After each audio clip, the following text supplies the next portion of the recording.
வணக்கம். பரபரப்பு மீடியா செய்திகளுக்காக நான் நிரோஷன். இன்று அமெரிக்க ஊடகங்களில் பரபரப்பாக தலைப்புச் செய்தியாக அடிபடும் விஷயம், ஏமனில் ஹவுதி இலக்குகள் மீது அமெரிக்கா நடத்திய விமான தாக்குதல் பற்றிய முழுமையான போர்த்திட்டமும் தாக்குதல் தொடங்கப்படுவதற்கு 2 மணி நேரத்திற்கு முன்னர் தவறுதலாக ஒரு பத்திரிகையாளருக்கு தெரியப்படுத்தப்பட்டது. ஒரு மறைகுறியாக்கப்பட்ட குழு அரட்டையில் அமெரிக்க பாதுகாப்பு செயலாளர் பீட் ஹெட்செட் போர்த்திட்டங்களை வெளிப்படுத்தினார். அந்த குழுவில் தவறுதலாக நானும் இணைக்கப்பட்டிருந்தேன் என்று தி அட்லாண்டிக் இதழின் தலைமை ஆசிரியர் ஜெஃப்ரி கோல்பர்க் தெரிவித்துள்ளார். இது அமெரிக்க தேசிய பாதுகாப்பு உளவுத்துறையின் அசாதாரண மீறலாகும். பத்திரிகையாளர் கவனக்குறைவாக உயர்மட்ட அரட்டை குழுவில் சேர்க்கப்பட்டது மட்டுமல்லாமல், ரகசியமான மற்றும் அதிக உணர்திறன் கொண்ட போர் திட்டமிடலுக்கு பொதுவாக பயன்படுத்தப்படும் பாதுகாப்பான அரசாங்க சேனல்களுக்கு வெளியே சிக்னல் செயலியில் போர் திட்டம் அனுப்பப்பட்டது அதிர்ச்சியை ஏற்படுத்தியுள்ளது. சிக்னல் என்பது ஒரு மறைகுறியாக்கப்பட்ட செய்தியிடல் பயன்பாடாகும். இது செய்தியாளர்கள் மற்றும் அரசாங்க அதிகாரிகள் உட்பட உலகம் முழுவதும் பிரபலமானது. ஏமனில் தாக்குதல்களுக்கு முன்பு 2 நாட்களில் நடந்த ஜனாதிபதி டிரம்பின் தேசிய பாதுகாப்பு குழுவின் மூத்த உறுப்பினர்களின் உரையாடலை தன்னால் பின்பற்ற முடிந்தது என்று திரு கோல்பர்க் கூறினார். இந்த குழுவில் துணை ஜனாதிபதி ஜேடி வான்ஸ் மற்றும் ராஜாங்க செயலாளர் மார்கோ ரூபியோ ஆகியோரும் அடங்குவர் என்று திரு கோல்பர்க் கூறினார்.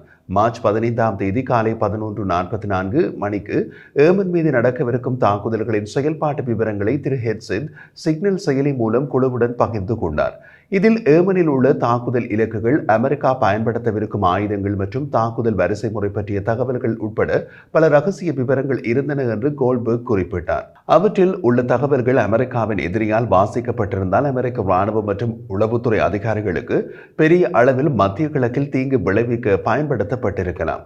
ஒரு நேர்காணலில் திரு கோல்பர்க் கூறிய போது 2 நாட்களாக அந்த சிக்னல் செயலி குழுவில் உரையாடல்கள் நடந்தன. ஆரம்பத்தில் அது முக்கியமாக நடைமுறை மற்றும் கொள்கை உரையாக இருந்தது. பின்னர் அது போர் திட்டமாக மாறியது. அதை படித்ததும் உண்மையை சொல்வதானால் அது என் முதுகுத்தண்டில் குளிர்ச்சியை ஏற்படுத்தியது என்றார்.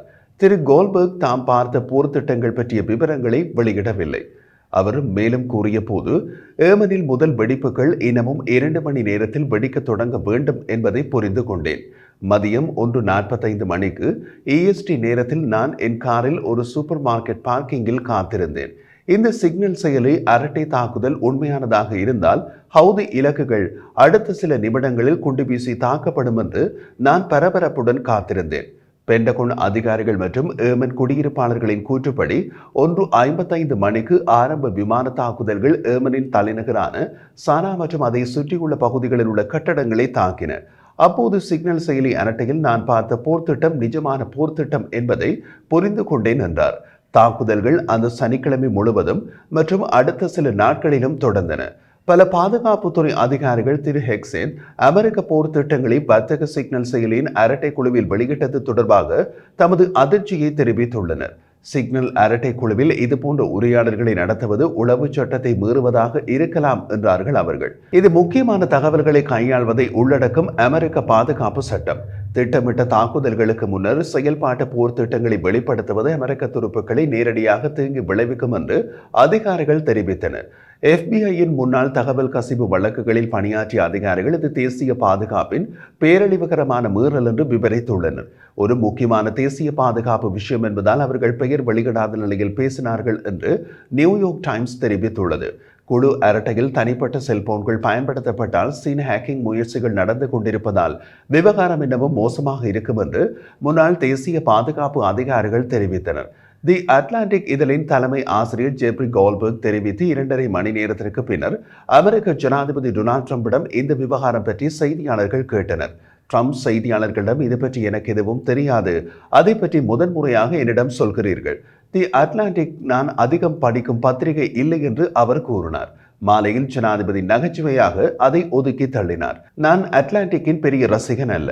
அட்லாண்டிக் என்னை பொறுத்தவரை இது தொழிலில் இருந்து வெளியேறும் ஒரு பத்திரிகை. இது நான் அதிகம் படிக்கும் பத்திரிகை அல்ல என்று நினைக்கின்றேன். ஆனால் அது பற்றி எனக்கு எதுவும் தெரியாது என்று ட்ரம்ப் கூறினார்.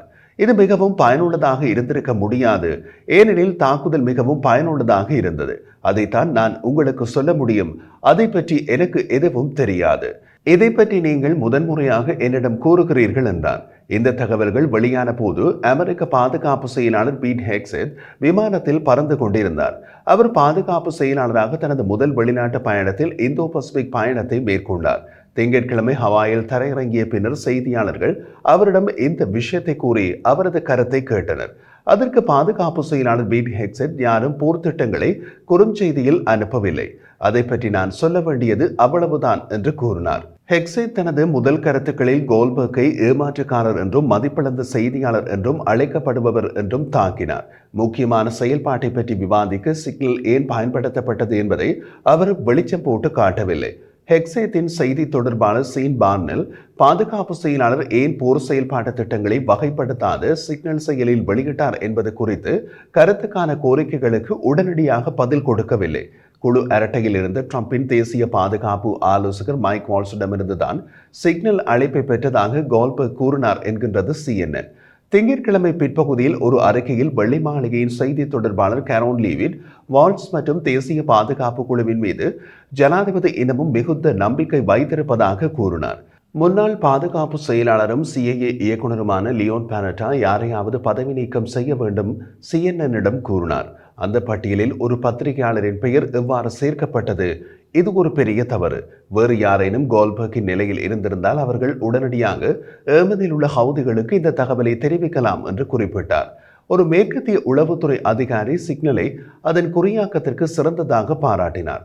ஆனால் அதை ஒருபோதும் வகைப்படுத்தப்பட்ட அல்லது செயற்பாட்டு தரவுகளுக்கு பயன்படுத்தக்கூடாது.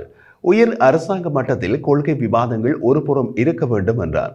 சிக்னல் அரட்டையை பயன்படுத்தி மிகவும் ரகசியமான தகவல்களை பகிர்ந்து கொள்வது மற்றும் தற்செயலாக ஒரு நிருபரை விவாதத்தில் சேர்ப்பது உளவு சட்டம் போன்ற கூட்டாட்சி சட்டங்களை மீறுவதற்கான வாய்ப்பை எழுப்புகிறது. இது தேசிய பாதுகாப்பு தகவலை தவறாக கையாள்வது குற்றமாகும் என்றார் அவர்.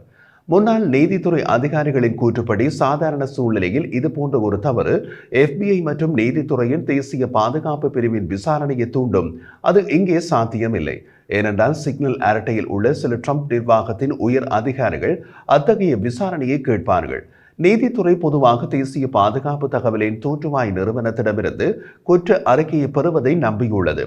இந்த விவகாரத்தில் அது பாதுகாப்பு துறை என்றார் அவர். பைடன் நிர்வாக அதிகாரிகள் சிக்னல் செயலியை கூட்டங்களுக்கான தளவாட திட்டமிடலை பற்றி விவாதிக்கவும் சில சமயங்களில் வெளிநாட்டு சகாக்களுடன் தொடர்பு கொள்ளவும் வழக்கமாக பயன்படுத்தினர். ஆனால் இராணுவ நடவடிக்கைகளுக்கான திட்டமிடலை பற்றி விவாதிக்க சிக்னலை பயன்படுத்துவது கிடையாது. காரணம், அது தேசிய பாதுகாப்புக்கு அதிர்ச்சியூட்டும் ஆபத்து என்று முன்னாள் அதிகாரிகள் தெரிவித்தனர். ரகசிய தகவல்களை தெரிவிக்க அல்லது இராணுவ நடவடிக்கைகளை பற்றி விவாதிக்க சிக்னல் பயன்படுத்தப்பட்ட எந்த நிகழ்வையும் நினைவுபடுத்த முடியவில்லை என்று பல அதிகாரிகள் தெரிவித்தனர். பென்டகோன் விதிமுறைகள் குறிப்பாக சிக்னல் உட்பட செய்தியிடல் பயன்பாடுகளுக்கு பொது அல்லாத DoD தகவலை அனுப்ப செயலாக்க அங்கீகாரம் இல்லை என்று கூறுகிறது.